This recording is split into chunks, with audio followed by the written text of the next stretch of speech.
You had this movie. You had this movie, Gods of Egypt, right here.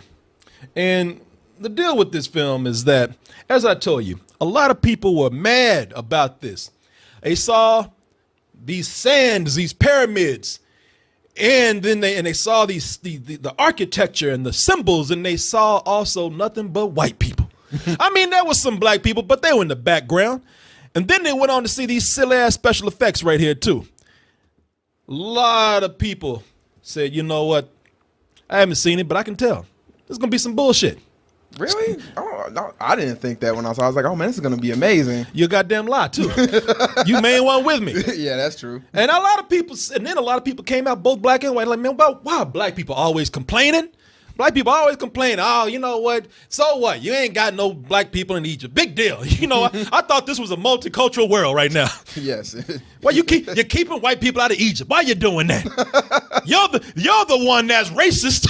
You trying to ban people from going into Egypt. How dare they? So a lot of people are now coming out, and I've already been reviewed. Some people are saying, you know what? Nah, not a good film. Not by one bit. Everything you thought and more was bad. But then the counter argument is that, yeah, but you're coming in, you already, you wanted this to be bad. You were never going to give this a fair chance. And you know something? I can say this at first. I can tell you something about this Egypt right here is that one of the things they have on their side is that this is pure fantasy. Now, I'm not saying it's right. I'm not saying it's wrong, but it is pure fantasy. What you have here, you have the gods of Egypt getting ready to come together for a celebration, but that old asshole Set, played by Gerard Butler, has to come in and just take over everything. He comes in, kills his dad, bowing people, knocking people out, and then his own nephew, Horus, played by Nicolaj Coster-Waldau. You know that boy from Game of Lannister. Just say Lannister. Not only is it enough to just beat the shit out of him, but he got to dig into his head and take his eyeballs too. Make him blind because his eyes are just that powerful. But the man taking over Egypt, wanting to rule just for his own greed, his own ego. Can Egypt ever be in the prosperous place that it was before? Only time will tell. Now, here's the thing about this whole thing about this movie, and the controversy about black people and how this is, the word they like to use is whitewashing. They said this movie is nothing but whitewashing. It's a trend that's very, very unpopular in Hollywood right now. Well, let me tell you something. As a black man, you can keep this Egypt. You can keep this old silly ass Egypt if that's what you want. If that's what you want to call this. I don't think any black people gonna be mad if y'all want to have this. I saw black people in the background. I said, brother, get out! Get out of here, man!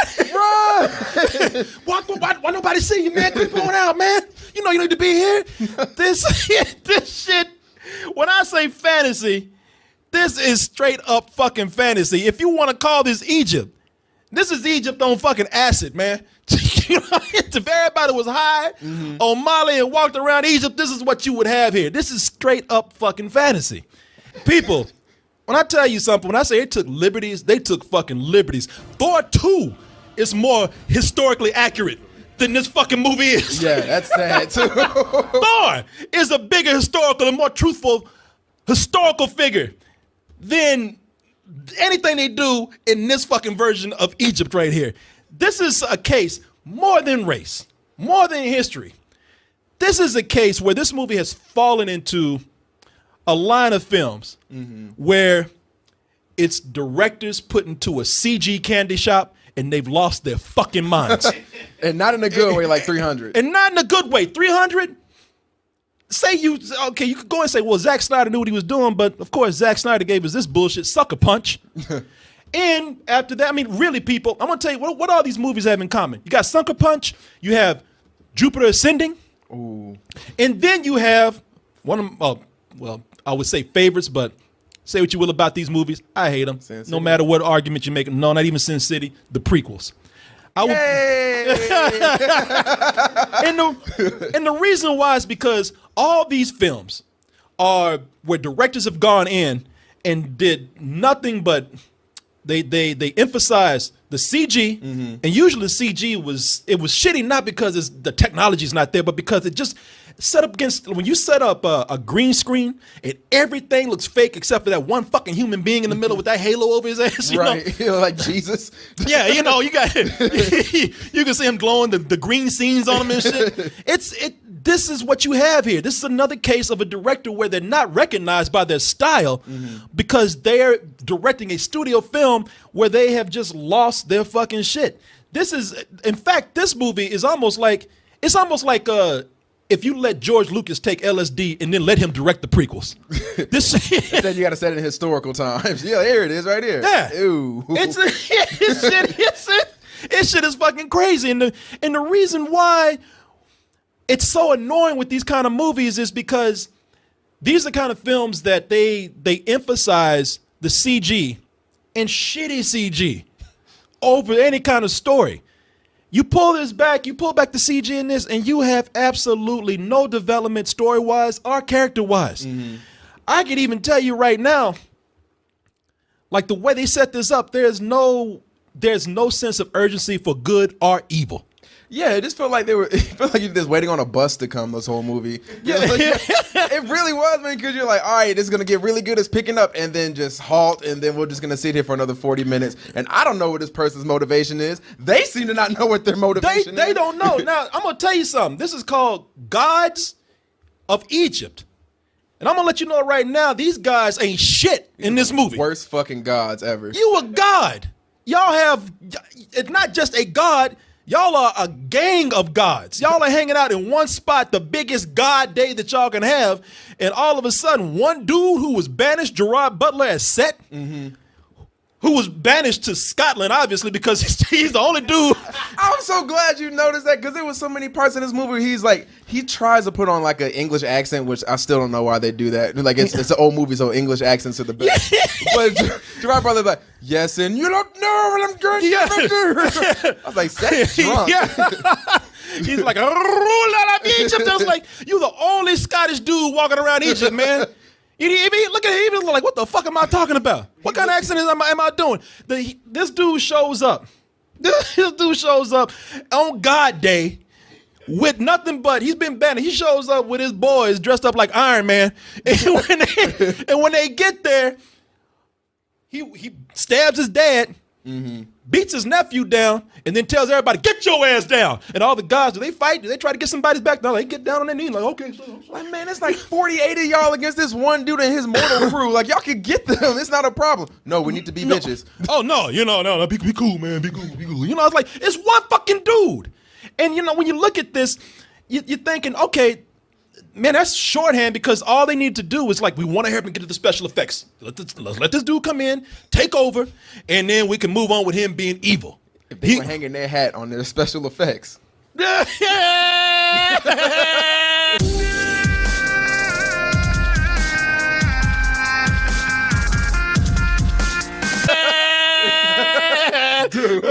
me tell you something about these special effects.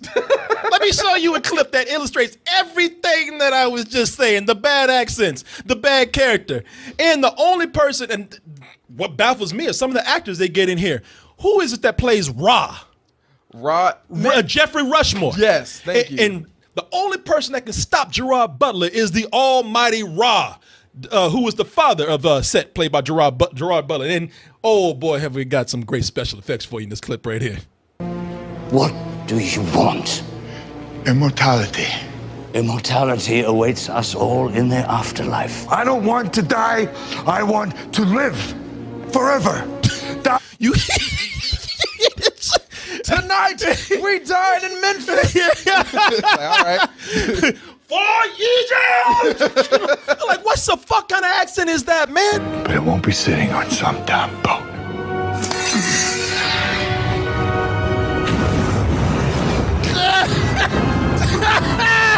CG just fucking happens for no reason. Just like, all right.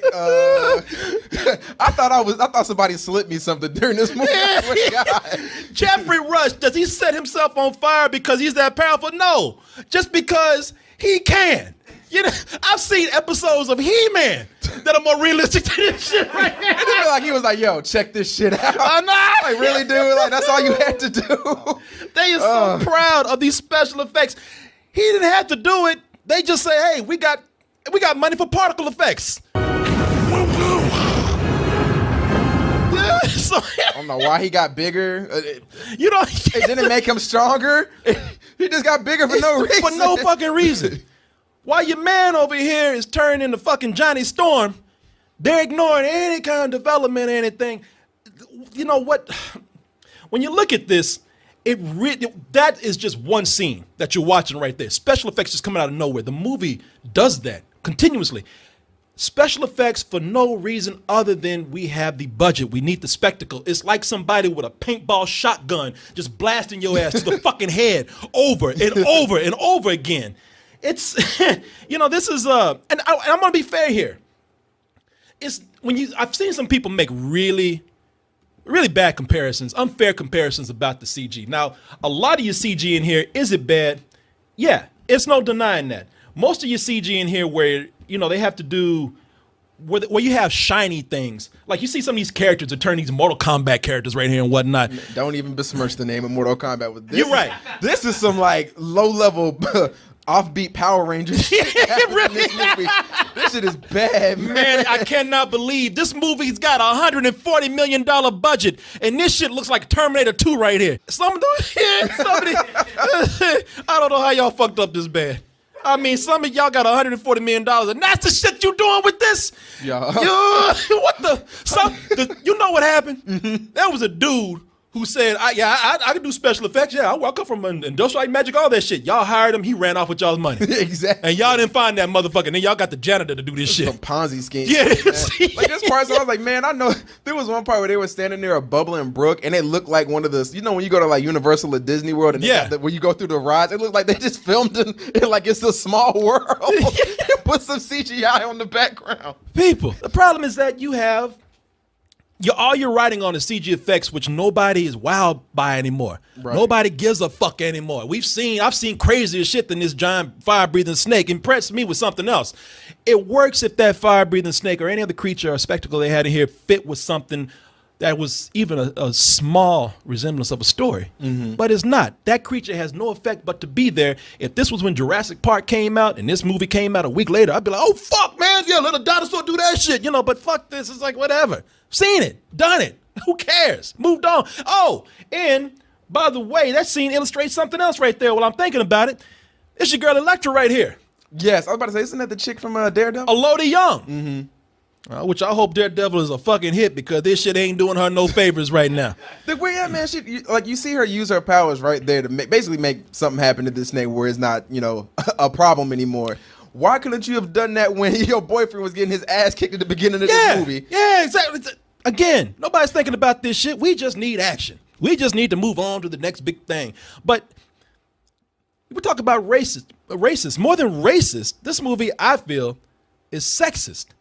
Because all your female gods in here, like Elodie Young, she's the god of love. She's not meant to be anything but somebody to fuck. They basically called her a whore like 5 times. I'm like, wait a second now, she's a goddess. You can't be doing that to these women. She's a god and she's supposed to have all this power, but how does she get out of trouble? She fucks people. Just opens up her leg. Yeah. Like, whoa. Slanging that vagina. That's what she does, man. Even her boyfriend, Nikolai, Jamie Lannister. Even he's like, damn, bitch, you sleep with my fucking evil uncle? How you help me? She's like, hey, well, I was fucking him. He wasn't fucking with you, was he? Gotta survive, man. Yeah, I had to get by. I was working with what I got. It's like, it really is kind of sexist in a way. Even some of the other gods in here, they're weak. They don't do anything. And it's like almost like a Disney tradition in here where, you always see the father, but you never see the mother. Yeah, like they mention the mothers in this and they don't ever talk about it. So Corey mentioned that what's his name? Jamie Lannister's dad got stabbed and he got murdered by Gerard Butler. They just mentioned his mom. Yeah, she killed herself. Yeah. Like, what? They're like, and it's not done until like an hour into the movie. They're like, oh yeah, when my dad was murdered and my mom killed herself. I was like, wait a second, what? Yeah, nobody even cared. Like the dad got a good death scene. Your journey begins. All that gold blood. And all that gold blood came out. He's so dramatic. He squirted gold blood out. Oh, avenge me, son. What's mom at? Oh, that bitch committed suicide. They don't give a damn about a bitch in this movie. Other one got her wings ripped off. She got and didn't do shit. Couldn't do nothing. Yeah. No, please don't do this. Oh! It's like, wow. Nobody, a female, nobody who's a female in this movie does anything in here of significance other than charm people, use their sex, or just be a very smart plot device to be forgotten. You know, everybody else in here, while they're trying, I will give everybody else I would be gracious to say that everybody else in here in this film, at least they're trying. But they don't go anywhere beyond what's required, beyond their plot descriptions on the script. Mm-hmm. You know, they're supposed to be this type. They're supposed to be that type. Outside of that, they have shitty dialogue written for that type of person. And when I'm watching this, man, you know, I'm not mad. I'm not mad. I ain't mad at you. I know a lot of people expect me to be mad at this movie. I ain't gonna even lie. I had sort of a good time, man. This is like, how drunk were you? Man, you gotta understand, I love shitty movies. This is like watching a train wreck that explodes glitter in slow motion, man. I love it. You know, it's the people died inside, but it's so pretty. You know, it's so funny on the outside, but it's still bullshit. Okay. Excuse me. Even your body rejects that rating. You're like, hell no. Fuck you. You know, when I'm watching this, you got to understand that I want to have fun with this because it's one of those movies where it's bad, but you could probably watch it and still have a good time on a very basic level. I'm not expecting every movie out there to have a tight story, to be epic. I'm not expecting things to be serious and Academy Award winners. Do I have to say that to you? You know I like things for fun. But this right here, the reason why I'm against this, and like I said, there's a lot of things to enjoy. These actors dedicate themselves to this, and it's something funny about watching directors and actors just commit to dumb shit. Because these people are committed. It's the dumbest shit. And they're like, no, you know what? We're hired to do a job. No matter how stupid this shit is, we're dedicated to it. However, the reason why I'm going against this is that I'm not knocking it for its ambition. This could have been something that could have been very cool, a fantasy story with the motifs and the themes of Egypt. Right. I'm not praise this movie for its ambition. I wish it could have worked, but it's ambitious and lazy in its execution. This is nothing but usual lazy studio overproduced special effects material that we're looking at here. There's things in here that just don't make sense. You're like, all right, how does a god kill another god? Can a mortal kill a god? Can a god be stabbed and be dead, but they're not dead? Yeah, and where do gods go? You know, they're gods. What heaven do they go to? Nothing was consistent. And then the other thing was like, oh, you mortals are, we may live 1,000 of your years, but you mortals are nothing. I'm like, well, if you still die, you're immortal. Like, you're not a god. You're not immortal. If you die, even though you live longer, you're still immortal. You're like a fucking whale or a tortoise. Yeah, you just a giant magician talking shit. Yeah, man. God, you could have had a better God slaying story and playing God of War 3. You would have had more fun doing that too. I recommend you just going on YouTube and watching God of War 3, the movie. Just do that. Yeah, people. What do you give it? Oh, this is a hardcore fuck you. Oh, fuck you. Not even this movie, man. No, this is bad, man. I want Corey, I was Now you roll up your sleeves and shit. You about to beat my ass. You like, I'm mad I had to see this shit, dude. I'm sitting there the whole time I'm watching it. I was like, when is this gonna? I was checking my watch every 15 minutes. My biggest disappointment is that this movie is so studio produced, and if you can't tell how studio produced this fucking film is, look at Alex Proyas. Alex Proyas, when he came out in the 90s, I can't remember when these movies came out, but they were 90s films. And when he made his debut, he was known as a visionary director. Dark City was where he first came in. I think he was a video director before, and they said this guy's amazing. The reason why The Crow with Brandon Lee? Brandon Lee. Mm-hmm. The reason why that movie works, not because of story, but because it had such a unique gothic style. And when you see where Alex Proyas has come from that area to this generic CG ass shit that's going on. He's not the director here. He's just filling a director's chair. And I really hate when you take a director and you just beat that motherfucker down so bad, just strip him of everything that made him unique. That's what this movie did. I'm not going to even go as far as fuck you, because I did get some enjoyment out of this, but I mean, look, it's just bland. It's fucking bland, and like I said, it's desperate. You can add food color in the water, but that shit's still going to be bland and tasteless, man. So this shit is, it's entertaining bullshit for me, because I did have fun. I ain't gonna lie, man. Man, I feel like I like bad movies as much as you do, but this movie tested my patience. But can't hang with this, huh? Nah, man. I was like, what? This nigga. You know what, man? I ain't gonna even lie. I sat up there, had my legs propped up, and I was watching the movie, and halfway through the movie, I'm not gonna lie to you, I farted, man. And I was, you know what? I was so mad because I was the only black person. I was like, yeah, y'all take that shit. Collard green gas. Yeah,